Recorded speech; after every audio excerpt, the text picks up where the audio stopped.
Greetings and salutations, coin enthusiasts. Hither and yon, here and there, far and wide, from pillar to proverbial post. Welcome to episode 75 of season 2. Thanks for stopping by. I'm very glad you're here. And this is one of the most pristine looking NF String & Sons boxes I've ever gotten. So I don't know whether that's a good thing or a bad thing or just a thing or not even a thing. But that too we will find out, won't we? So please stick around. But before we can do anything, you know what has to happen. Yes, dear viewers, that is correct. It is time for the feats of strength here on the big broadcast. So ready?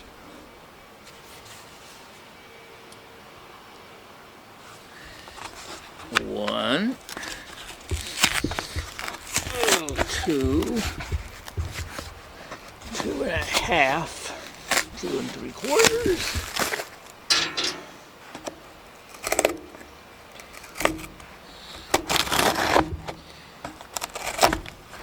2 9/10.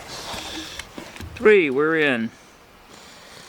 Okay, what have we here? So far, looks like pretty much your ordinary everyday box of halves. Seeing a couple of 3 dirty ones on the end. No silver enders on this side at least, which is pretty much what I would expect. But, you know, it was right about this time last year that I was just getting the dirtiest, box after box of absolutely filthy coins. I hope we're not into another 6 or 8 weeks of that, which is roughly how long it lasted. But at any rate, as you know, I will open up the first one live on camera here, and if I find anything, we will keep right on going. If not, I will shut the camera off and bring you back in just a few seconds through the magic of editing when something does present itself. So let's see what we have here. Get the wastebasket over here too.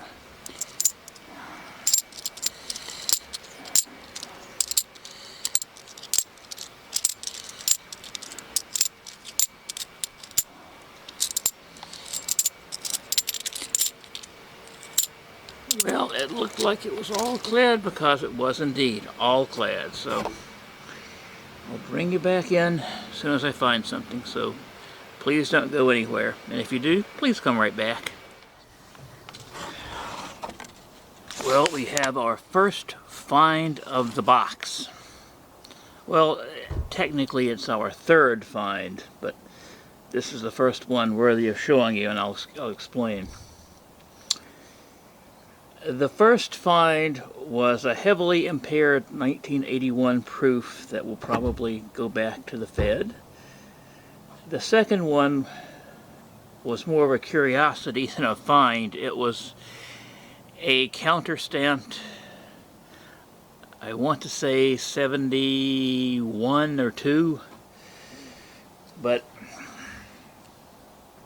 unlike most counter-stamps, this one was counter-stamped a bit differently. It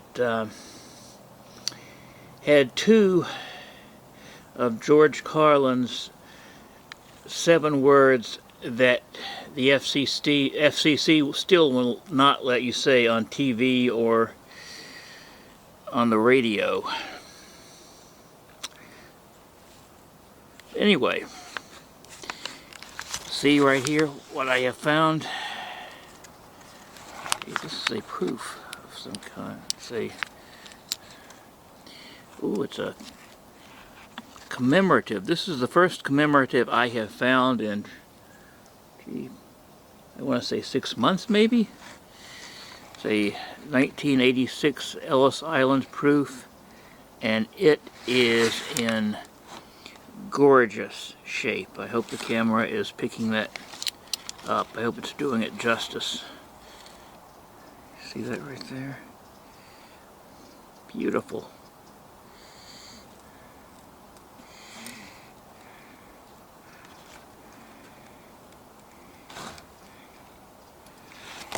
No walking liberty yet, but the box isn't finished. You know, so it is a productive hunt, at least in that respect.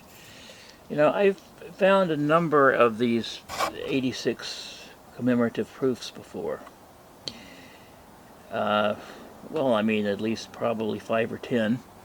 And this is by far in the best shape. I mean, this looks pristine. So, alright, see you back here shortly.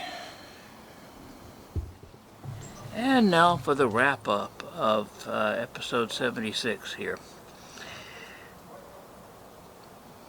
I did find one more proof, but it too was in such impaired condition that it's going back. And I also found about 10 uncirculated 71Ds and a roughly equal amount of 2019 NIFCs, roughly equally divided between Philadelphia and Denver. But of course, the real star. I did not find any silver, but there's always another box. But the real star of the show is this gorgeous